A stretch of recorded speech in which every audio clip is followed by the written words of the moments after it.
welcome. Wonderful to have you in Georgia, in Eri Media, in Bagration, and looking forward to this conversation with you. It's always a pleasure, and I always learn something new from you, and I never get enough of it, so a rare privilege.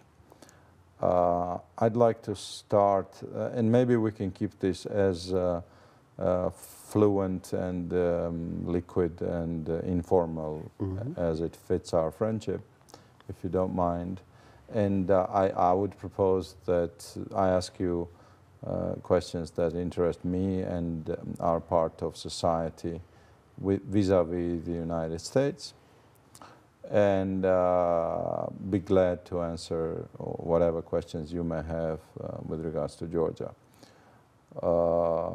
My first question would be, based on the outsider's view, it looks like all is clear in the Republican primaries.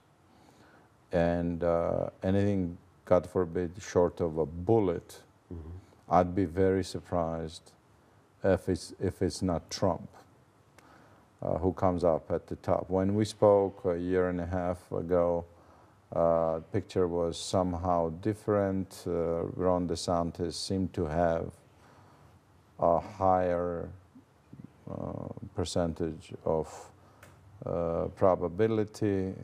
It is that Ron DeSantis whose personal aide wrote a critical article about me and called upon the collective West to stop me up until it's too late. And it was very curious and coincidental that I got ill shortly after that letter. I hope it's just a coincidence in her case. But back to Trump. Do we read this right? Is he likely to be the nominee? And what does this mean for the upcoming U.S. elections, presidential elections? Well, first of all, thank you for having me again. Being in Georgia is like breathing free and fresh air again.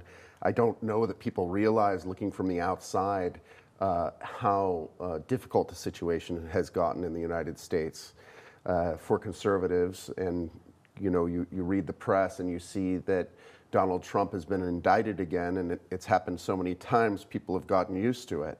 Well, we shouldn't get used to it. Indicting a former president is something that throughout our history we've refused to do, because we know that what it becomes and what it can become is, first of all, absolutely dividing the country, and second of all, using the power of the state to punish political opponents. And unfortunately, that's where we're at right now. The 18 other folks indicted in this Georgia case under basically a RICO law that was created to go after the mob. This is political persecution, and I never really thought I would see it in the United States. So I lead with that because understanding Trump's great lead in the polls has directly flows from this, because while many folks may have disagreed about Trump's style or disagreed about... It's really the style, isn't it? Anything other than anything else. The one thing that even people who are uncomfortable with that sort of in-your-face New York style and the language, everything else that people may be critical of, at the end of the day, they see him as someone who is standing up against the swamp. Yeah, everything that has gone wrong. He may not be exactly what they would have chosen, but he's one of the only ones that was willing to take it all on. And so these indictments raise his profile even more, because anyone rational looking at this can realize that they hate him, and they're doing everything in their power to take him down. So why are they doing this? I'm assuming the liberals are anything but dumb when it comes to tactics. Yeah. They are dumb when it comes to big picture. But so why are they doing things that are boosting his rating? Well, everything that they attempted to do in the media, all of the lies, all of the attacks, which, by the way, didn't start on Trump. Remember early on when we ran the marriage amendments to define marriage as the union of a man and a woman, we had the first taste of true modern political violence, where the LGBT groups were starting to send, for example, white powder. I had death threats, other people involved. This wasn't just run-of-the-mill political posturing. This was serious. People's property vandalized, some people actually physically attacked simply for standing up for traditional marriage. So that background then led to the point where we have Antifa going after anyone that disagrees with them. We had a summer of burning buildings down and nothing happened to the folks doing it. The summer of love. And then we get to this point where the media has thrown everything at him. And he still has this very high percentage of approval by Republicans. Again, the hearings in Congress, the January 6thers being put in jail for 15 to 22 years when, and again, I don't support what they did. The question is, you put them in jail for 15 to 22 years when rapists get less? You're trying to make a political example now. So my point is simply that having used every mechanism possible in the media, in law, in entertainment, the beginnings of political violence, everything they did didn't work. So I believe that we're on a potentially a course of a train wreck, because those things didn't work. The ante keeps getting put higher and higher, more and more and more, and I think they're quite willing to throw him in jail. I was going to ask, without getting into the nitty-gritties of the mechanics of the indictment and the peculiarities of the American judicial system, which would be a bit hard given the format of our podcast to explain to the listeners. Just let me ask you, a simple peasant language question.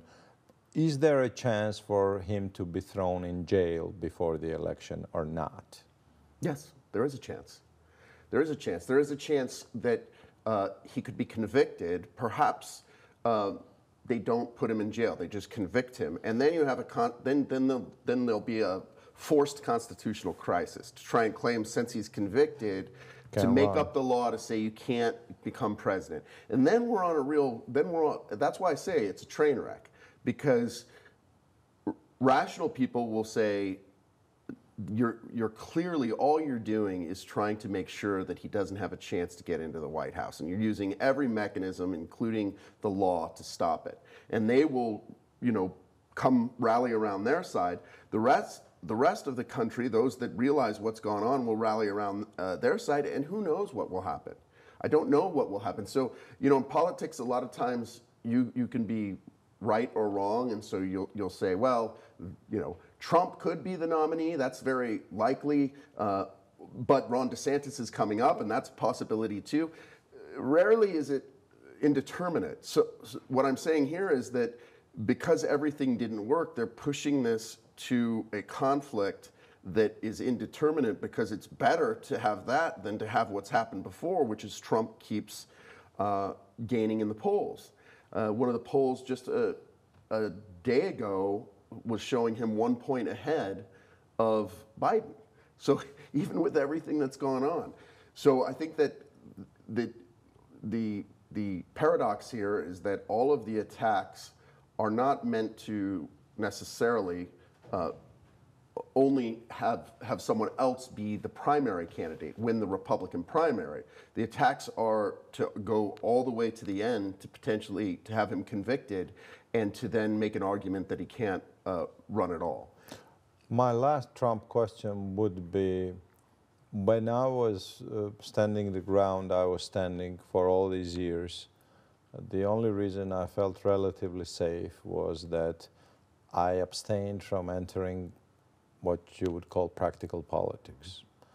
And my dad, bless his soul, used to say, don't let him in to politics he used to say to all my friends, because they'll heal him immediately. And before I made the step in 2021, Nino, my wife, asked me to do a medical checkup, and I was completely healthy. And a week later, I announced that I'm entering politics with the aim of building and consolidating anti-liberal, anti-globalist, conservative part of Georgia. And I fell ill with 2 simultaneous lethal illnesses, which are caused by radiational poisoning, and went through the lethal diagnosis and 24 courses of chemo, and it's a miracle that I'm sitting and talking to you here.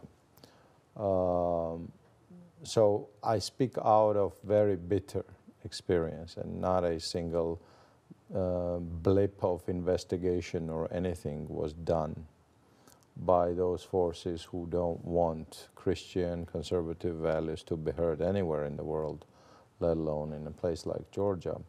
So given the imminent threat that he poses, given that he has already been a president, given that they know that he's coming like a train which is unstoppable, would you agree with me that he could, God forbid, die a sudden death, fall ill? And is that in your sort of experience and system of coordinates and analysis, is it something that you worry about or not? Oh, I do worry about it. Remember, I mean, we've already had presidents with assassinations and assassination attempts, and Ronald Reagan being shot right outside of a hotel. He does have very, you know, they do have very tight security around him, but the level of violent discourse is so high. So I do worry about it.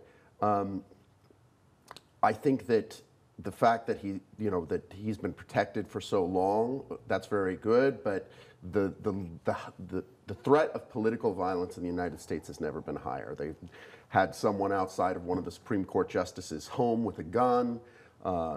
Increasingly are even, you know, lower level than the president. Politicians have to have 24-hour protection. This is a different world. So yeah, I worry about it. But you know, again, there's not much that we can do. It's something to be concerned about. You know, what those of us who support President Trump, again, I would vote for many of the other primary candidates, not all of them. The great irony on this issue with Christina Pushaw is that Ron DeSantis has been one of the strongest voices against the transgender agenda, the LGBT movement. So that's a little, it's very troubling that he's getting advice for someone that clearly doesn't understand, not to go to, you know, not to embarrass you, but I mean, to understand your importance in Georgian politics and what you've done to lead, I believe, a silent majority here. I mean, my friendship with you goes way back, and you and I have been through a number of things together, and you know, we've, as you know, my family and everyone I know, when you were ill, we've been praying for you and trying to publicize the reality that you were targeted, you were poisoned, and to yell this from the rooftops to people who didn't want to hear it. But, you know, having been through all of that, it's still it's frustrating to realize that what we're trying to build, which is a global network of people that understand the threat from global liberalism and that are willing to stand up against it, that always the bigger threat is within our own ranks when someone like Christina Pushaw writes this article and undermines our ability to have these friendships with lies. And so I think that's a problem. However, Ron DeSantis has done a great job as governor of Florida. I worry about, because of that and other instances, what he would do on the geopolitical front. But remember, even with Trump, he tried And there were some good things. Don't fly the rainbow flag over our embassies. So that's much better than we had before.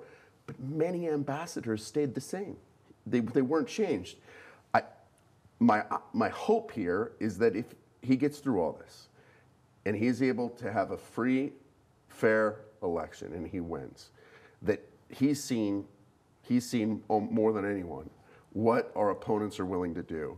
And he will realize that what we truly need is a clearing of house. At the State Department, we can't have people around the world undermining America by going out there and making it seem like all Americans support this LGBT agenda. This undermines America. It does the exact opposite of what people claim.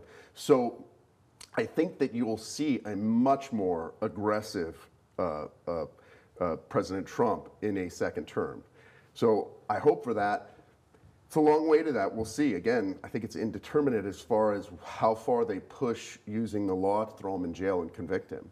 So that's the real, what happens then? That's the real question. While we're on DeSantis, if I were to analyze as an amateur outsider, a non-American, but someone who loves American culture, studied there, knows it, etc., if I were to analyze the reasons for, let's call it, DeSantis' demise in the face of Trump in recent 12 months, in my shallow analysis, it would consist of two major factors. One is he just cannot beat Trump. So his demise is in the presence of Trump, because of the presence of Trump. In his absence, he would be much higher up. And the second factor would be these accusations I hear, Trump notwithstanding, of his connectedness to the globalists and the deep state. And Christina Pusho, in my analysis, would be one of the first symptoms of that. So I want to focus on that second factor and ask you, what is the most sort of commonly cited proof of that, which people throw towards DeSantis while accusing that he's part of the puppet masters and the deep state? Well, I'm not all that familiar with attacks on Ron DeSantis or that being a major factor in his decline, meaning as governor, he has not had a lot of interaction on the foreign policy front, so you don't have a long history here. We have this instance of Christina Pushaw, and in this case, part of me thinks that because of her history, she simply has misunderstood. She's not against us on the LGBT or transgender issues. If you go and look at her Twitter feed, she regularly speaks up about this. She just, in my view, has a profound misunderstanding and is on the wrong side when it comes to Georgian politics, and has made a massive blunder in her interpretation of you. It's wrong. Now, that's me being charitable. I hope that that's the case. I try and be charitable.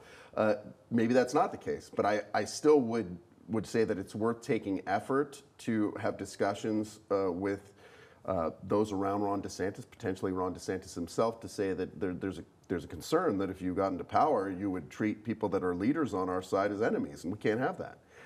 So, I don't see that as the major factor. I think that the major factor is simply that the more that they have gone after Trump, the more that they have skipped over all of our political norms, which, by the way, there's a great book on the fall of Rome called Mortal Republic that talks about the first step to the breakdown of the Republic was that things that were unwritten, the political norms that guided people's lives, that stopped politicians from going too far. They were not even necessarily written, but they were all just understood. That once those started breaking down, then you get to breakdown of law. Those are the political norms are broken down. Those are gone. So now we're using the law. So I think that is the issue. The issue is that because they have been so willing to break down the political norms and the law itself in their attack on Trump, that people have rallied around him, and there was already a lot of support. The other fundamental truth is in primaries where one person has a huge appeal, even if that candidate also has massive negatives. When you divide up the rest of the vote by having 6 or 7 candidates, inevitably you're going to have an issue where no one else can win, and that was always going to be an issue here. What's interesting here is that his lead is so large over the next viable contender, so that is interesting. So can things change? Yes, we have a somewhat strange and unique system of primaries starting in certain states, and what happens in those states, Iowa, New Hampshire, South Carolina, that can help change things, but I don't see a very realistic path for another candidate right now. Again, could certain things happen? Yes, but those things are so far outside of what I believe is right. For example, him going, President Trump being thrown in jail, convicted, or God forbid something worse happening. That I think that I think right now we have to predict a Trump winning the primaries, and then the question becomes, I think this is in some ways the more interesting question: is Biden the nominee for the Democrats? We don't ask that question too much. There is a lot of worry and concern on the other side about Joe Biden's age, and Kamala Harris is not a great candidate. We all know that. So I am somewhat concerned that Gavin Newsom, the governor of California, who is an uber liberal, he was the one that in 2007, 2008. Unilaterally started issuing so-called same-sex marriage licenses in San Francisco with no legal authority. He just did it on his own. He is extreme. So the other part about Gavin Newsom is he's a good candidate. We can look at someone and say, evil, horrible, don't agree with anything, but you also have to have the perspective to be willing to say, but they're a good candidate. Obama was a good candidate. Apart from anything else, he was very good on the stump. He was very good in his speeches, and Gavin Newsom would be too. So there's a lot of discussion. Many political prognosticators whose whole life is prediction and guessing and talking have talked about the potential here. Democrats are trying to say it's not real because they don't want any opening, any window where people think this is a possibility that President Biden isn't the nominee, but I wouldn't discount that. So that also would change the equation a bit, who the candidate is. And if Gavin Newsom is president, God help the United States. He is as extreme as it gets. Like I said, don't let me dominate this in one direction, and feel free to flip the table anytime you want and ask me whatever questions you'd like. But while we're on the subject, let me make one reflective comment, and that is that aging of elites normally is, for those who like to read history, and you're a professional historian, is a direct symptom of a dying civilization or a dying system.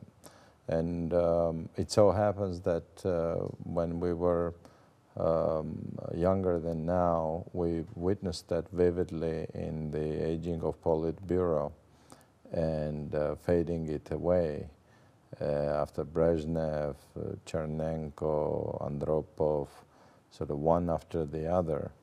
And it's very representative and reminiscent somehow of what we see in terms of the aging of the US elites, the absence of social lifts, nepotism. Your singers get wrinkled from decade to decade. They can no longer sing, but they dominate the stage. Your Hollywood actors, your family clans no longer allow newcomers in, and very little. So it's a sad picture of an overall decay. And in that regard, let me ask you this.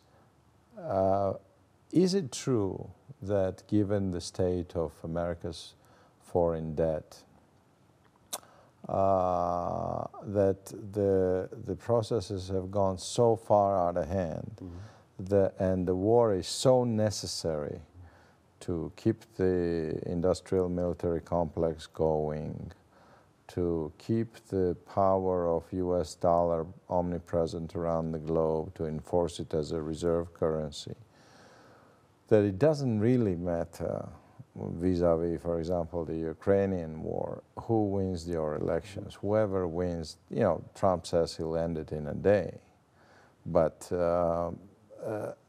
can he really? Or is he, because, you know, when Obama became a president, American foreign debt was 10 trillion. When he left the office, it was 20 trillion. So one president borrowed as much as all the previous presidents that you had before him. And then Trump didn't do much better either. When he left the office, your debt reached 25, I think, trillion, and now it's hitting 33 trillion. So it's an awful, terrifying pyramid which is looming upon us, all of us, by the way, and dictating, you know, what happens in your foreign policies included. So let's call a spade a spade. Does it really matter for us and for our region and for Russo-Ukrainian war who wins your elections, or nah, it's gonna just go to its apocalyptic end? Well, we may find one of the rare occasions that we're in disagreement on this one.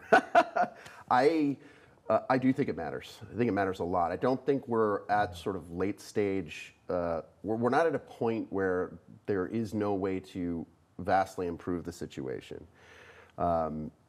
If a clock is too far ahead, you turn it back. You can't necessarily do that with country. You can't, but there are ways to make things better. And some genies get out of a box and they create a situation that transforms a country and makes it so that country can't be. There's certain things that it can't go back to. I think that's a reasonable argument. But I also think that, given what we saw, for example, with Trump, in the first, when he was elected, no one thought that would happen. It wasn't predictable. It wasn't orchestrated by puppeteers on the world stage. It was a real event that happened through in an unpredictable way for much of the world. But if you'd been looking at the United States and seeing, as I've said every time I try and come, that don't let the elites that come here and try and run your country, please don't judge all of us by that. And we ask for forgiveness that our fellow Americans are so, what they're doing is so evil. To come, to tell you how to live, to put the rainbow flag over a State Department, to lead the Pride Parade, all of the things they do, that doesn't represent us. And Middle America still doesn't represent them. Have we lost something? Yeah, we've lost something. That's the truth. That in the sense, the reality is that there has been a continued push to transform American views on marriage, family, and life. And there's been, a decrease in support for traditional marriage as we've seen the state use its power. The state has coercive power. Once it puts the lie of same-sex marriage into the law, of course it's going to have a power in affecting people's minds. But there's been a significant pushback on the other side too, especially with the transgender agenda and everything else.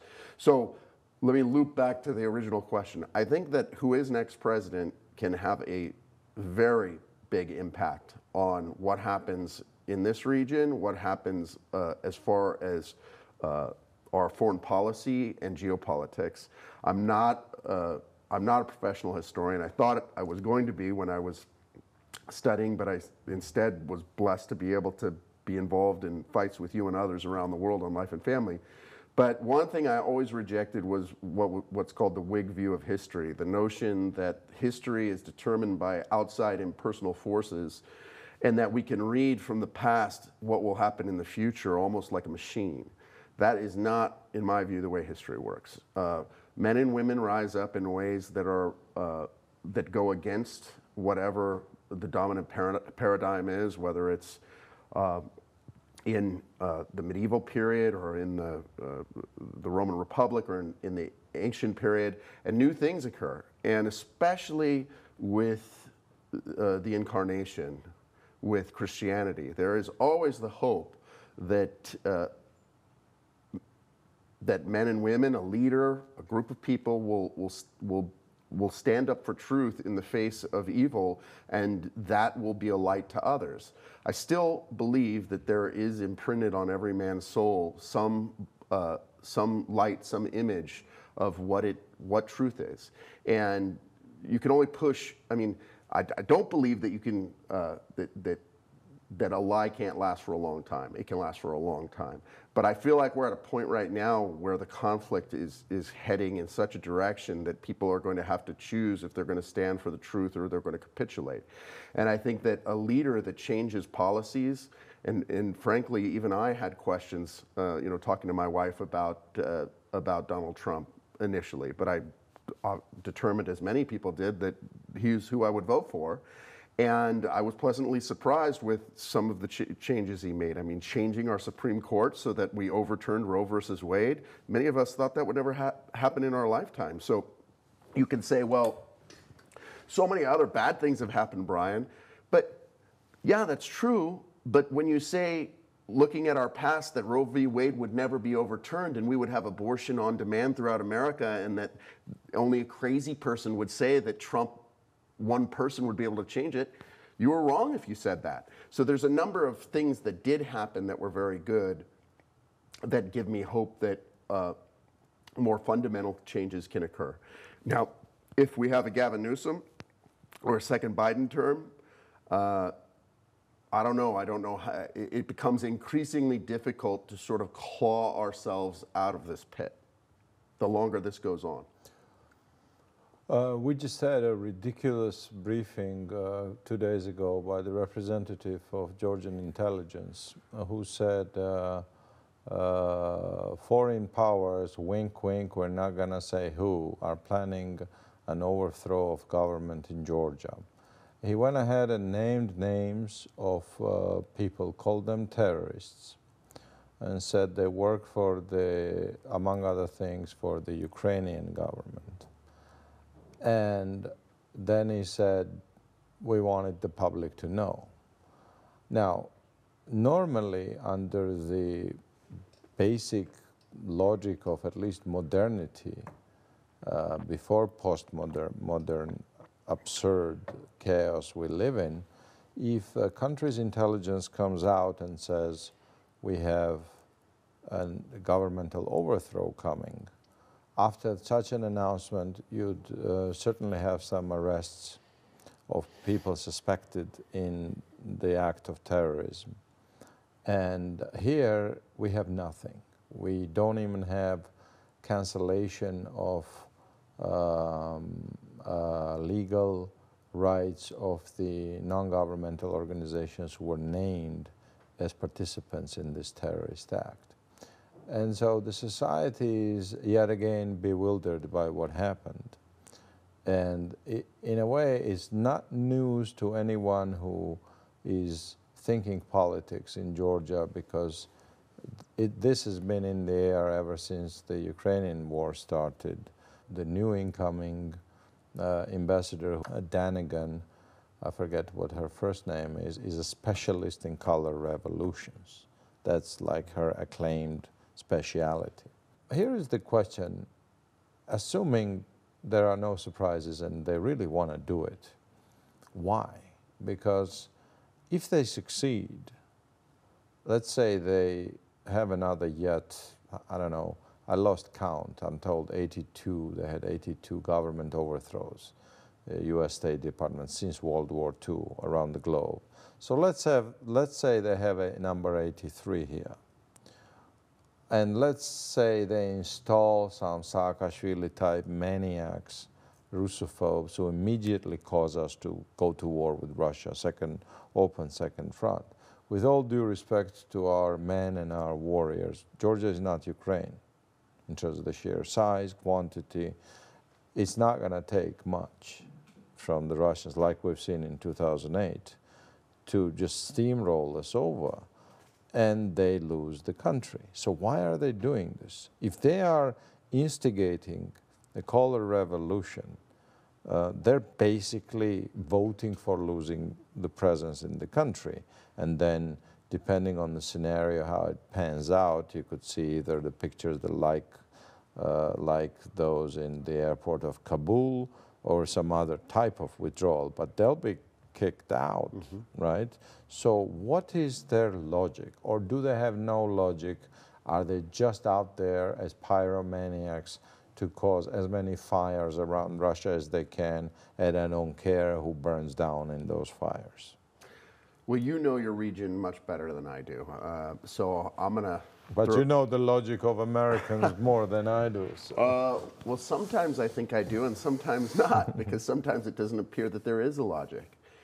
You know, you speak to people, you know my own views, that while I focus on life and family, I have my own views on neoconservatism and what it is and what true conservatism is. And, you know, generally I am for an America that seeks to fix itself. And as much as possible, again, it's never 100% possible given American power around the world, that we essentially focus on ourselves and get out of all of these attempts to change other countries. Now that sounds very idyllic, but there are many Americans like me that understand that it's been catastrophe after catastrophe. I mean, what we did pulling out of Afghanistan after all of the hope that we gave to people, the many people who died who thought that the Americans were coming as saviors and they were there to stay and we would fix things. And then the utter brutality of when we left those allies who had worked with us dying. I mean, this is just one example, but this is... Or Iraq, or Libya, or Syria, whichever. Yeah, we're talking, especially as Christians, about real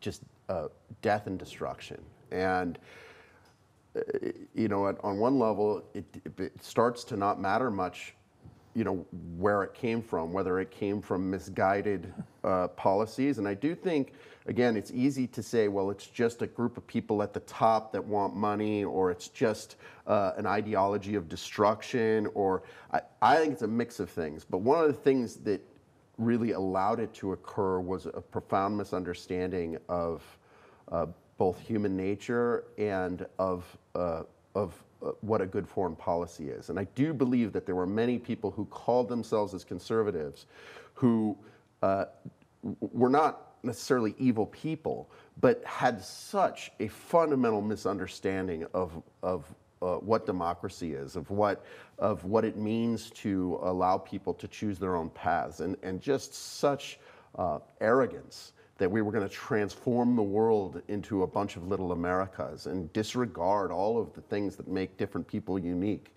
That has been, in my view, one of the largest engines of this. Now, there are other engines, but I wouldn't discount it because I know many good people. You know, I don't live in Washington, D.C., but I work in Washington, D.C. intentionally. But I know many good people in Washington, D.C. that, by good people, I mean they're trying to live good lives, they're trying to go to church, and I talk to them about American foreign policy, and we couldn't be at more different sides of the spectrum. So that has continued to allow America to go in the direction it's going. Again, I have hope because Trump formalized something that has existed within the Republican Party and conservatism for a long time. You know, Pat Buchanan was one of the first presidential candidates who said, let's get our troops home, let's stay out of these foreign wars, let's stop it. That was always there, but it never had really had someone gain the presidency before. And again, while Trump was not perfect, we did have a short window in which at least we had someone articulating a different vision, wanting to end these wars, use prudence. But having said all that, are there people that would be willing to sacrifice Georgia for their own ends in America? Of course. You ask people where Georgia is, as you know. Best case, they'll find Atlanta. Yeah. My beloved Emory University. So, best case, but 5 out of 10. And this is the saddest part, that lack of knowledge, along with those that willfully move in the direction of destruction, Those things combined together have given us a world where what you're saying is an unfortunate reality, where there's no sense, there's no thought given to the fact that you're in this unique position with countries all around you, and one, you know, and part of your territory, you know, is in someone else's hands, and that you need to be prudent, and you need to be careful, and you need to not be dominated by anyone. And this is what we should seek for all nations, that you're not dominated by Russia, but you're also not dominated by the United States and the EU, that other countries seek the same thing. And I think that, again, my focus is on family and life, but this goes hand in hand, because once you start meeting people around the world, like I've met you and met others, you start to understand more that each region has its own beauty, its own uniqueness, each people, and that there's true self-determination. I mean, they use these terms all the time. When it supports them, they say, well, this is self-determination. When it doesn't support them, they say territorial integrity. These are just two words that are used to depending on who they like and who they don't. There's no consistency. So we need to be consistent, and true self-determination it means that no great power gets to decide. No great power should be able to decide for a smaller power, and unfortunately, that's not the world we're in right now. Let me empty my quiver and shoot the last arrow and give you more space to flip the table around. I guess my last question would be, you always, given your unbreakable spirit and enthusiasm, you always, but especially in the last couple of years, speak about the hope and the coming back of normality and pushing back on this inhuman, undescribable woke agenda which mutilates children and really tarnishes them. I mean, aside from the tendencies on the Republican revanche and return of Trump or whomever, what else do you see that gives you that hope? Is there a grassroots sort of set of symptoms that are invisible for guys like us from outside, inside U.S.? You know, is it in the air somehow? What's doing it? Is it the internet, which is really helping the true democratic stream? What gives you, let's call it, a scientific basis for being hopeful? Well, there are multiple fronts. On the political front, I've always thought that we needed examples, shining cities on a hill. We need nations that are not capitulating to the liberal agenda. And so over the course of the last few years, we've seen Hungary move in a direction where the government is forcefully defending marriage as the union of a man and a woman. It's taking part of its GDP, a significant part of its GDP, far more than the United States ever has, to support families and family formation. We also have now Italy, and Prime Minister Giorgia Meloni's speech that most Americans know her for, and I'm not bragging here, it's just real, is the YouTube video of her at the Verona World Congress of Families. Where we were together, and I spoke there too. So, I mean, the fact that you hold one of these World Congress of Families and one of the speakers, you have no idea, ends up being Prime Minister of a country and has been good on these issues. And I know, excuse my interrupting, you as an American are not allowed to speak freely, but with Putin doing just all of that, why is not Russia in that countdown?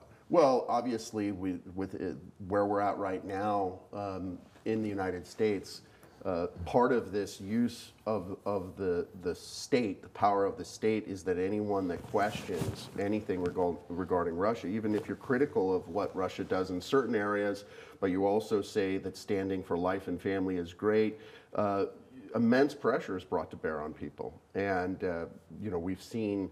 so no freedom of speech? No, I mean, I'm willing to say it. Of course, that anytime... They don't get a construct. That always shocks me, because I always see Americans debating and defending even globalist position on Russian talk shows. And I have yet to see a single Russian in any American talk shows invited to defend. No, this has now become a point at which you're not allowed to debate anymore. So that definitely is the case. But it's silly.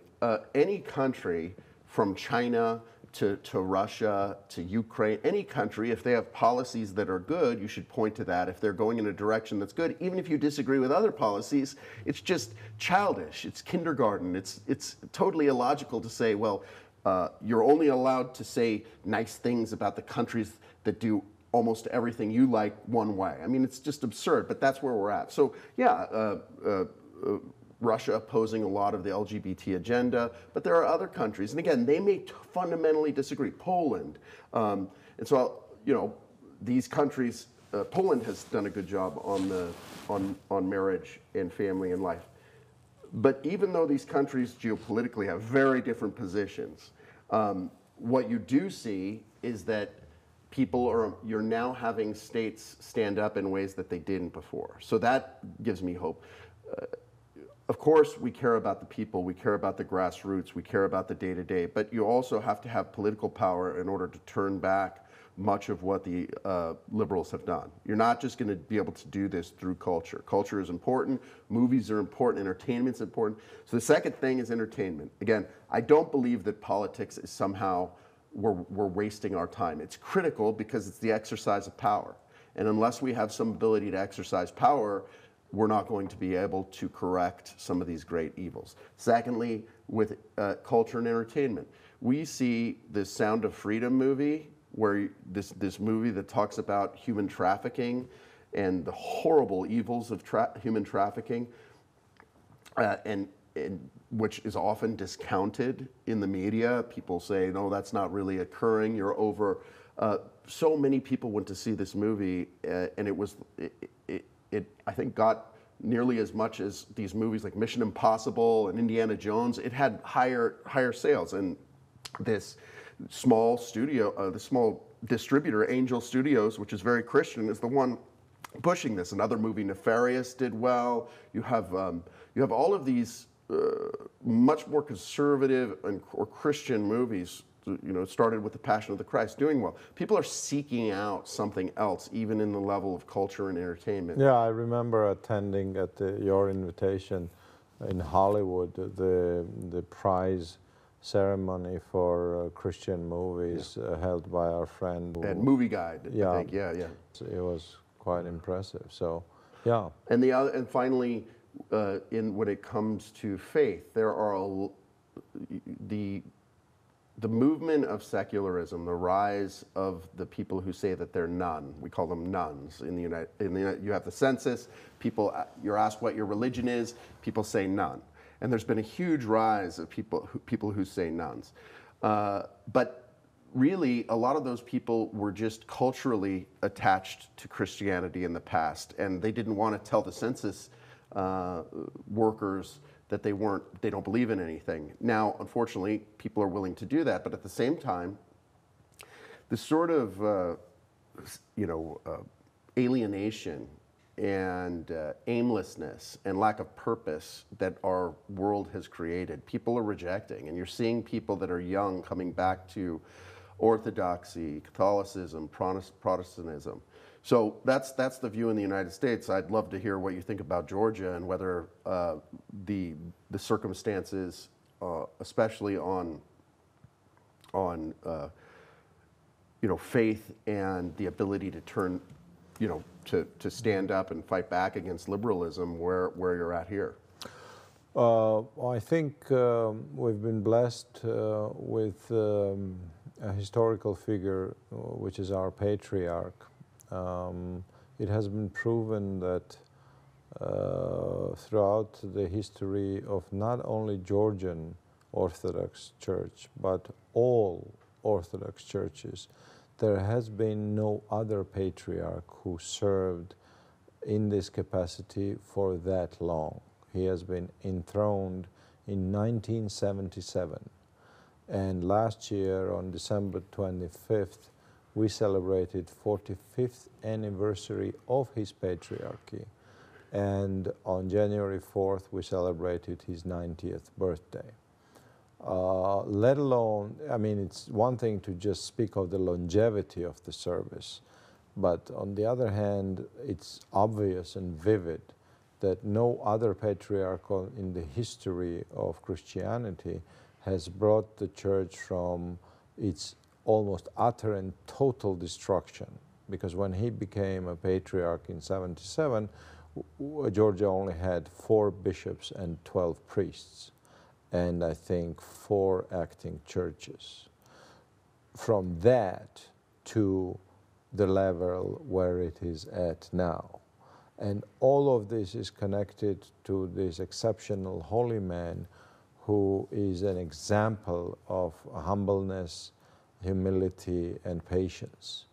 And so that 45-year period, which is slightly more than my age, coincides with a total degrading and destruction of Georgian nation on every other front. When I was much younger, when Soviet Union collapsed, Georgia had 5.4 million people. It now has only 3.5 million people. And United Nations Population Foundation issued a new yet warning whereby if nothing changes by 2100, it will only be 1.4 million people in Georgia. So on one hand, you have this pure, clean, holy, powerful stream of resurrection of Christianity. And on the other hand, you have the horrible post-Soviet 30 years of liberal republic with casinos, gambling, sexual propaganda, narcotics, basically eliminating the nation. So these are 2 giant forces, angelic and demonic, fighting for the body of the Georgian nation. Those who are trying to be on the divine side have many kids irrespective of their social and material status. Their divorce rates are much lower. The number of their family members who fall victim to narcotics, gambling, sexual perversion is much lower than those who are nuns and who think they can roam freely. They get, the radiation affects them much more so and exterminates them much more so. So in this sort of proud, cynical state of looking at Georgian church and its patriarch as something old-fashioned, retrograde, and underdeveloped. We know better. We are going towards NATO and Western secular models. These people are being incinerated. And so this is one vivid and clear major trend. So 2 anti-trends battling over the national body. If you delve a bit deeper and look into the newest history of Georgian church under the patriarch, I would separate 3 main historical periods or stratas. One is the inception, the enthroning of the patriarch, his service, his fighting against the communist ideology, his sort of bringing the nation out into independence, and an enormous rise of the authority and importance of Georgian church. Influx of you go to churches in Tbilisi on Sunday, they're full with young people. And then somewhere in the around early 2000s, when the Soros-funded Rose Revolution happens and Saakashvili's government comes in, and quite frankly, I don't see much difference in that regard with Georgian Dream. So let's say the liberal politics. what do? They see Patriarch and Georgian Church as their main opponent in terms of the influence on people, and they bombard the church from without and within non-stop. And that had its detrimental effects. For example, as it always happens, as you know, in the history of Eastern or Western Church, when the church rises in importance, it gets joined by the clerics who are not in there for the Holy Spirit, but for the career, who are Pharisees and two-faced, and who do horrible things that harm the reputation of the church. And you've seen this in your congregation for decades now. Now, thankfully, the percentage of that sort of misbehaving, sometimes on purpose to discredit the church, agents, anti-Christian agents inside church, that percentage in Georgian church, you know, I'm hoping is much lower than what we've seen in the Western church, but it's still there, and it has had its detrimental effect on churchgoers. We all know, I know, and many people around me know, many people who have stopped going to the church as a result of this negative image. I would contain it to single-digit percentage numbers.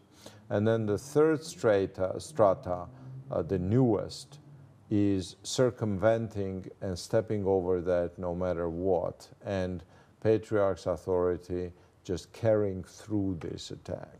I think we're in that period in the last couple of years now, when Patriarch is very frail, his mind is 100%, and but his body is weak. And the people who watch this holy man saying, okay, he may have had some bad apples in the bunch, join the church, but look at this man and look at his life and look at the people who are loyal to the church. They are so vividly more decent than others. And I would call this the second Renaissance, which we are in right now, which fills my heart with hope. But, you know, long live our Patriarch, obviously. Sometimes we Georgians get very depressed when they imagine, we cannot even imagine ourselves without him, but the Christian faith tells us that the God who gave us this Patriarch will give us our next Patriarch, right? And so to summarize this in brief, Georgia is extremely blessed, because in this onslaught of toxic liberal atheism and anti-Christian ideology, we are actually, if anyone had a father throughout these years who shielded them, gave them the direction, it's us. Yeah? It's not just us, obviously, but we're very happy to be living as contemporaries of a major authority. And I think the impact of this historical person, you know, centuries can come and go and nothing similar happens in the life of a nation. So the impact and the fruits of this historical person are to be analyzed and discussed in decades to come. But we live in a very happy place. Well, and I was blessed when we had the World Congress of Families here in Tbilisi that your Patriarch attended, and that was a big blessing. Absolutely. So what's the future look like? Worrisome, but with hope. They're going to try to blow up Georgia. We have elections coming up. Democratic institutions are completely castrated.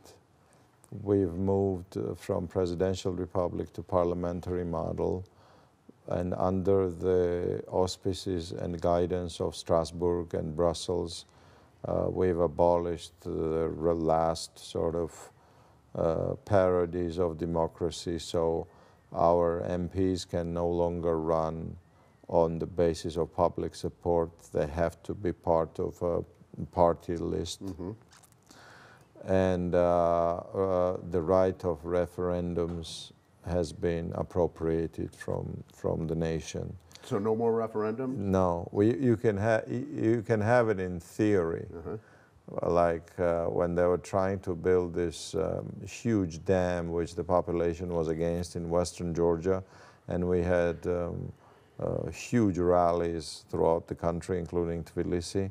I and two of our supporters gathered the legal case and the signatures and went to the authorities to register the request for the right of referendum, but we never got it. So in the name of democracy, Georgians are stripped of all the last hopes of democracy. It's extremely worrisome that in the last 2 or 3 weeks, we have seen sharp, violent escalation of a military conflict with our closest two neighbors. So Armenia and Azerbaijan are at war again. And Turkey is in on it from the Azeri side. And Armenians are sort of tilting away from their traditional pro-Russian course into a pro-Western course. And in response to that, Russians are letting Azeris have their way with the Armenians. And the tensions are extremely rising. And if we had those democratic channels of letting people's will out, I'd be more calm. But I feel like they've sealed off the boiling pot with no way for the energy to get out. And this boiling pot is sitting in now the fire of regional conflict. And so I'm very worried. In terms of the political calendar, we're a year plus away from the main event of Georgian political calendar, which is parliamentary elections. And the U.S. Embassy backed ultra-liberal, woke, cynical, former Saakashvili-related coalition has no chance of snowball in hell to win by democratic vote. And this spineless, compromising majority of Georgian dream, which quite frankly I never understood why was it not accepted as their own son of a bitch by the globalists, because they did everything they asked them. They passed the anti-discrimination law, they promoted gambling and casinos, they legalized, decriminalized light narcotics, and Georgia is drowning in narcotics. So they're like, they have the right to be upset at the globalists, because they're saying, we did everything you wanted us to. What's wrong with us? Yeah? And so you have this mainstream dominated by both liberals and this proclaimed ridiculous goal of the country, which is inscribed in the latest version of the Constitution, which is a candidate for a garbage can, because in the Georgian Constitution, in its later version, they've written that we must enter European Union and Euro-Atlantic organization. I think we have the only constitution in the world which has nonsense like it written in it. What do you do if constitution is supposed to be something eternal, that it doesn't, can change it, but it's much more stable than contemporary political sort of orientations and alliances? What do you do with this constitution if European Union falls apart? Do you stop to exist as a state? It's nonsense. And so we have all the elements for a major bomb to go off. And what do we counter that with? Well, 3 things. One is the patriarch and the church and his prayers. Second is an accumulated experience of a tarnished nation, which has been cheated and lied to so many times that we're hoping there is some element of wisdom now in our populace, and it's harder to manipulate. And the third hope is that we maybe it's a very pale hope, very thin hope, but it's back to one of the questions I asked you. And the hope is that if the globalists want to keep Georgia, if the American embassy wants to remain open and operating in Tbilisi, they shouldn't ignite the place. It's counter to their interests. And I know you said in your response to me, but don't count on their logic. And I fully agree to that. But I'm still hoping that, you know, why ignite a place if you want to keep your interests in Caucasus? So, yeah.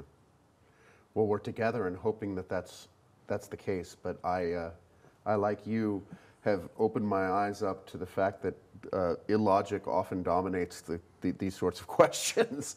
So I hope it's not the case. But, you know, I think that just following on what you said, I think that, you know, when first of all, as you know, very few Americans know what's going on in Georgia. So that's the number. I think I try and keep up, but I can't really comment on much other than I would say that when you asked about a Georgian dream, and again, I could be totally wrong on this, just looking from the outside, that there were a number of issues with Georgian dream in your government. For example, Saakashvili staying in prison.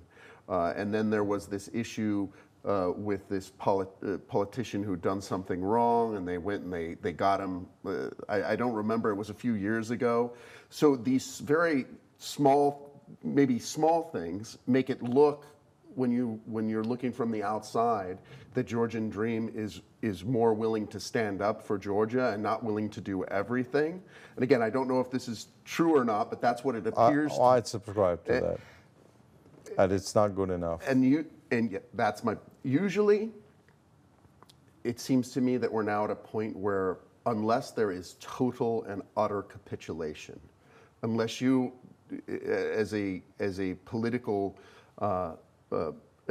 party, do everything that you're asked, if there's someone else that they can get, they'll push to displace you immediately.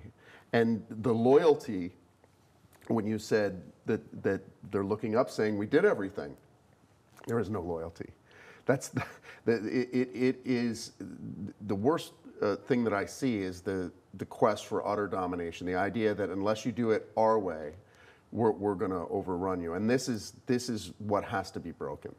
Yes, and that's the world in breaking now in the war in Ukraine and the inception or the emergence of the multiple polar world. And I don't know how to thank you for your visit and for your time. I know how Georgians respect you and love you for your position towards our traditional values, and every time I mention your name to people who know who is who, they just start smiling and saying, oh, Brian is our brother. And I said in my introduction of you that it's my dream that you become one day U.S. ambassador to Tbilisi, although you have much bigger and important things to do. And let me extend mine and Nino's best wishes to Susan and the children, and hope that we can do this again sometime. Thank you so much. Pleasure is mine. Thank you.